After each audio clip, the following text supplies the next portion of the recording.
Get him lots on. And my last one here, I'm gonna go to the Texas-Georgia game. We're gonna go Yeah, under I like this one. 51.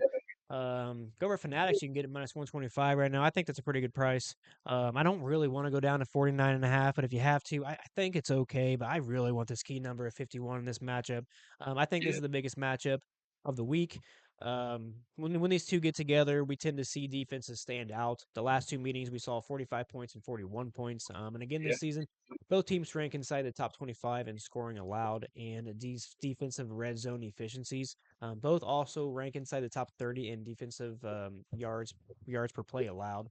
Um, One thing that stuck out to me is Texas does have the clear advantage as one of the best teams in the country getting to the quarterback. They're first in sacks, Yeah. fourth in QB hits, and sixth in tackles for loss, while Georgia ranks outside the top 100 in all three of those categories. Still, their defense is still pretty legit. So Georgia doesn't get to the quarterback, but they do it with their linebackers and secondaries, and they obviously tackle pretty well. At home or hosting in neutral sites, Georgia has put defense first, staying under 51 in four of their last five games hosting this season.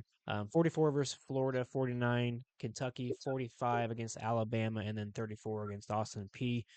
We have seen Texas offense pick it up at their stride in recent weeks, but that was against an overranked Vanderbilt, and I do think a softer Mississippi State defense. Now Manning does face a little bit of a tougher task. Texas ranks just 66th on the season, converting just 40% of their third down conversions, and they rank 106th in first downs per game. So I think if Georgia can just slow down this Texas offense, keeping those trends going for Texas, I do think we'll see a lower scoring game here in the 24-21. I just don't see either team getting super explosive plays here. Both these defenses tend to keep plays in front of them. So 24-21, 24-20, something like that, 27-20. It's going to be something like that. Yeah, I love it just because, I mean, we'll keep it simple. Texas ranks 10th in points allowed, only allowed 16.4 points per game. UGA, no slouch either, ranked 28th in points allowed. Now, their D's not quite as dominant as in years Mm-mm. past.